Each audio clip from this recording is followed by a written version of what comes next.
Well, Germany is voting in a crucial election with the Conservatives tipped as strong favourites to win.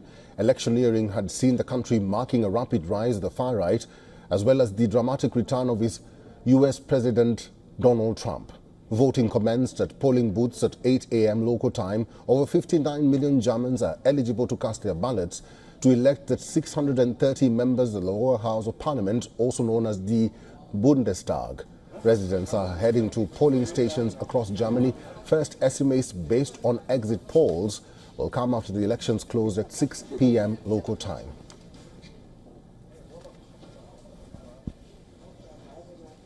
Ist auf jeden Fall wichtig.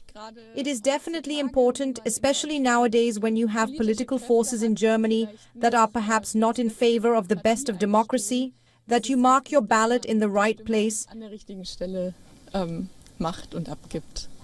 Incumbent Chancellor Olaf Scholz cast his vote at a polling booth in Potsdam. The elections are taking place after the Scholz-led ruling coalition collapsed in November last year.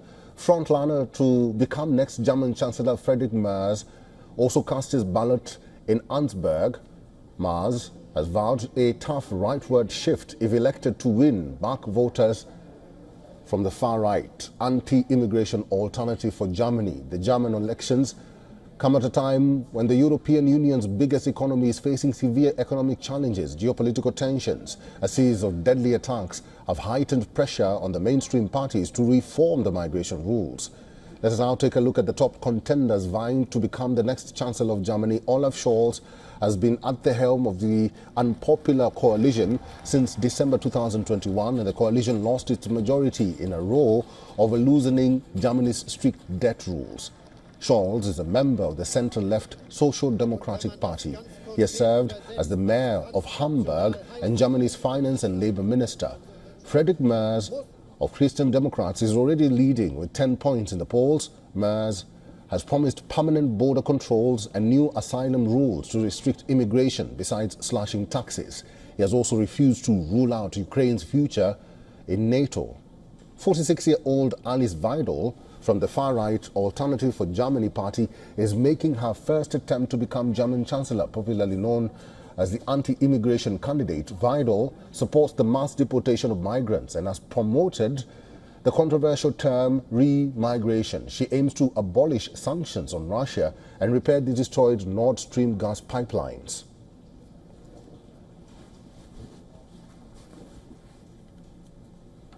James Jackson is a defense journalist and also political analyst. He is now joining us live from Berlin. Mr. Jackson, welcome to the program.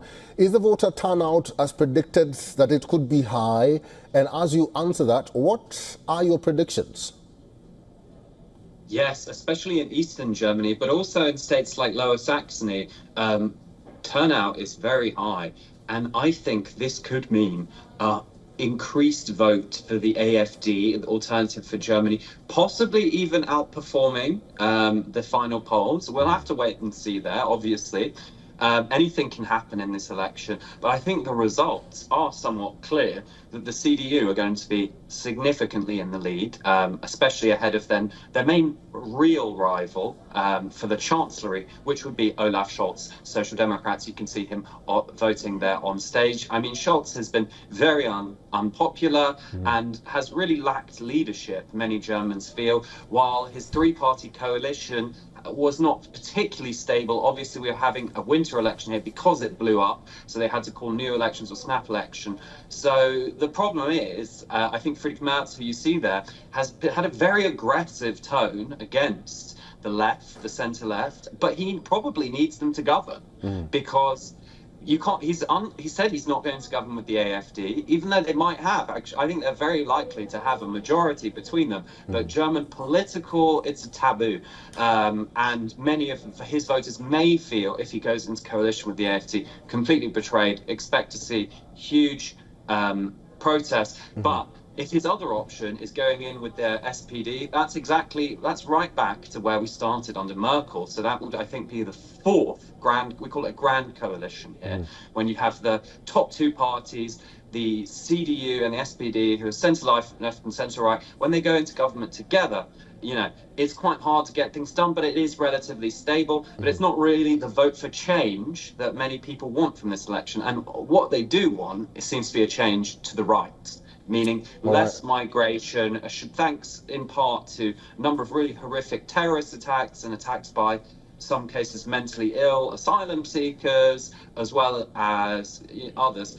So, Mr. Jackson, let's now talk about the right, because in the past weeks there has been a rise in support for the right, despite some Germans voicing their displeasure against the AfD party by protesting.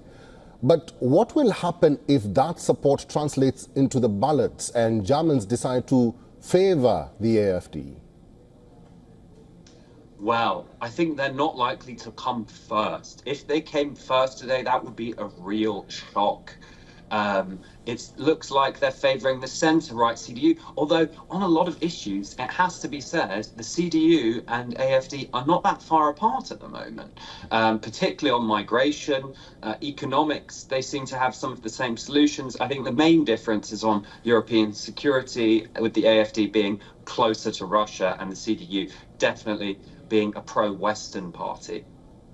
All right, Mr. Jackson, we'll have to leave it there. Thank you very much for your insights. Good to see you. Thank you. For all the latest news, download the WION app and subscribe to our YouTube channel.